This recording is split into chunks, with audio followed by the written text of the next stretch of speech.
Audio Jungle.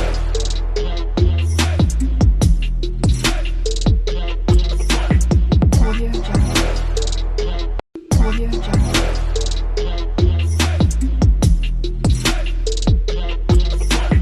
Audio Jungle.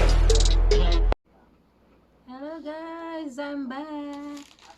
So, ito na yung kapatid ng ating order na naunang dumating kaninang hapon. Akala ko nandito na lahat yung order ko. So, start na natin ang unbox. My order uli sa Temu. Okay.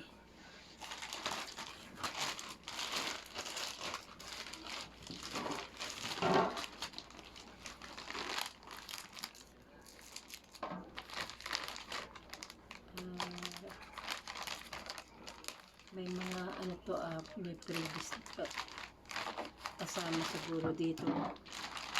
So, nalaman natin ngayon.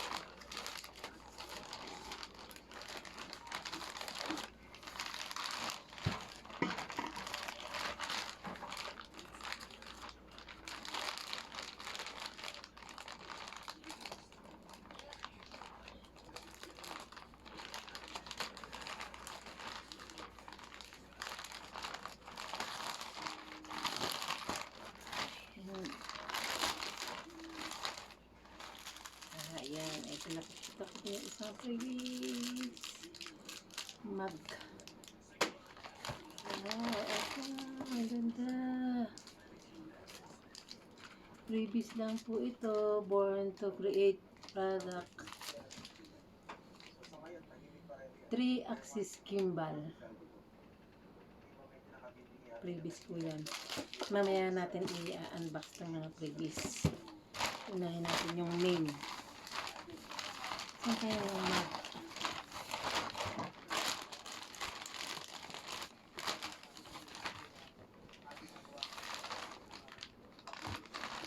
Dito sa loob ng kahon.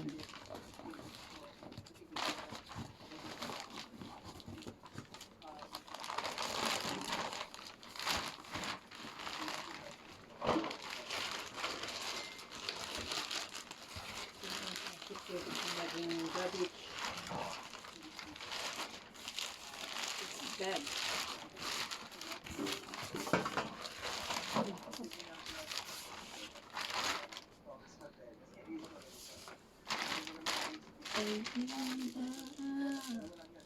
Ito pa yung isang previous makeup. Yung mga brushes. Maya natin unbox yan. Unahin natin to.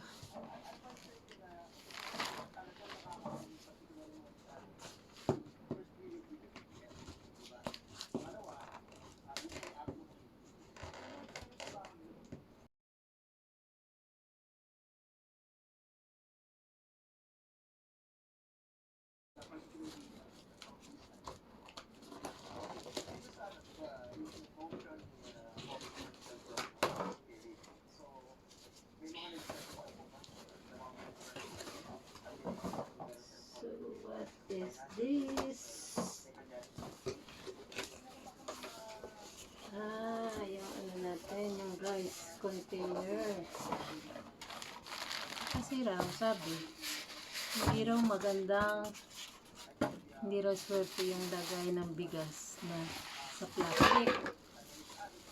So, yan. Kaya liit naman pala nang na-order ko. Pero okay lang sa, ano, pang 5 kilos yata itong na-order ko. Yun. What is this? Kasama doon. Yung pang ano? Ano ba yan? Alam ko, ayan. May kasama siyang takalan. May ladle. At yung cover. So, asan kaya yung mug? Bakit wala?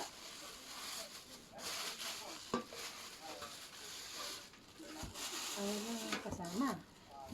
Wala yung mug niya.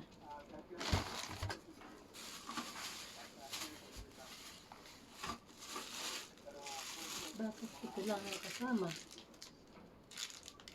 Ito lang ba talaga? Success Courier.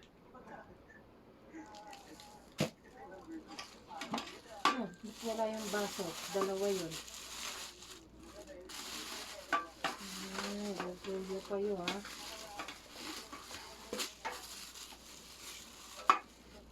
Wala yung baso. Bakit pang decor lang? Yung decor lang ba yun? Hindi naman ko paniwala yun eh. Ito ano naman to? So yun guys, ito yun. Lagayan ng bigas. Okay talaga. Ay, baliktad. Ay, ganun. Ayan guys, yung ating na-order na rice container. Mas maganda raw yung hindi plastic ang lagayan ng bigas para mas swerte raw. Sabi, hope so.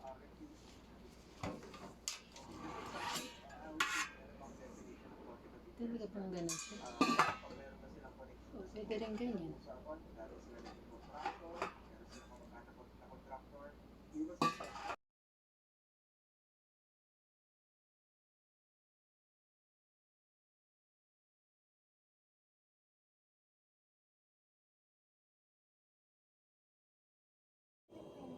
Hello guys. Actually, itong video na to ay parang magre-rewind lang tayo kasi yung ating unboxing na ginawa kanina ay hindi nag-materialize yung video. So, parang nag-review na lang tayo or parang rewind para maipakita ko yung aking na purchase online sa Trendyol. Yung aking video ay pumalpak. So, ayan, para ipakita yung ating mga tanggal na mga supot-supot. So, dito siya nakabalot. Sa Trendyol. While watching Lo Chibaldez. Ayan.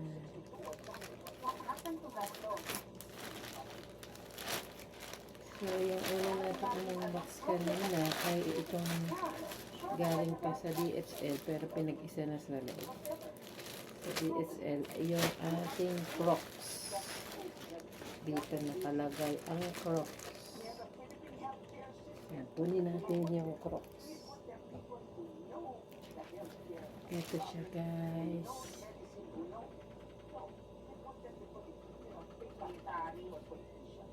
Sakto lang sa akin ang 6 pero kung tutuusin pwede parang 7 o 8 kasi ang pinagpilian doon ay 36, 37 eh ang dumating ay 6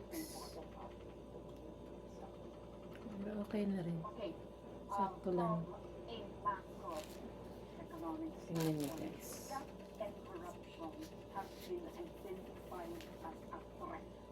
National security. How close are we to actually Ang kalat na doon. dahil sa laganap ng corruption? Sakto lang naman sa akin, hindi naman maliit.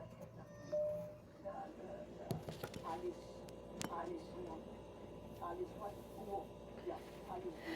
It's the main Alice Guo, right? Because it's And then ang sunod nating in-unbox kanina ay ang Adidas for running and walking. so India. Question ko man. Ito na siya guys. Kasi yun talaga ang tunay na malaki ng corruption. Kaya ang mga Yes. kasama natin Crocs. ngayon, bibigyan tayo ng konting liwanag nung tinatawag Kasi wala na akong matinong sleeper. Kaya ito ang naisip kong orderin. hindi na natin malaman kung Bala ba ito? O nakakatulong ba talaga ito sa ating mga prize for the proverbial big fish to land in jail? At bago tayo magpatuloy, subscribe naman kayo, pakiclick ito, mag-like na rin, at kung may suggestion kayo ng kausapang real with Luchi, put it down Sakto in the lang. comment section and we'll do our level best to get it free. Walang iba kundi ang dating hepe ng Bureau of Internal Revenue. Nako, isa pang napaka-controversial na ahensya ng gobyerno. Si Kim Henares. Hello, Kim. Welcome to my vlog and thank you for being here to talk to me about corruption. Thank you for inviting me to participate in your discussion. Okay, and for the record, as we interview Kim right now, isa siya sa mga aplikante for the job of ombudsman. Isang nakutungkulin na talaga naman lang. That's my conscience. Kung ano yung gagawin ng ibang tao, konsensya na nila yan. At sila, may accountability naman ho yan. Kung hindi dito sa mundo, sa susunod na buhay natin, yan, may kaso kami, nagre-report kami, final namin, nag-press conference kami. Pagkatapos doon, tapos na. No? Pero wala na kami yung... So you let go na? Yeah, kasi hindi na namin pinapersonal yan. So you go through the process, nandun na tayo sa preliminary investigation, nasa DOJ, tapos sila magde-decide kung papalin ba ng kaso. No? So, in effect, ganun ho yung naging attitude namin. No? Kasi sa dami nung dapat namin gawin, kung if I Sakto lang, get sakto. bogged down with that, wala na ako gagawin na iba. And the second thing is yung filing of case is also to trigger a behavioral change. I understand the need for due process. Ito guys, However, walang ating sometimes there's Adidas. too much stress on giving criminals their due process rights rather than the rights of the taxpayers who are being oppressed. In other words, diba, yung due process, Hindi na siya may mas bidyasan kasi pag nabibigyan yung minidyasan, karapatan parang ng masikip. hiwalay kesa dun sa general public service that we're trying to fulfill.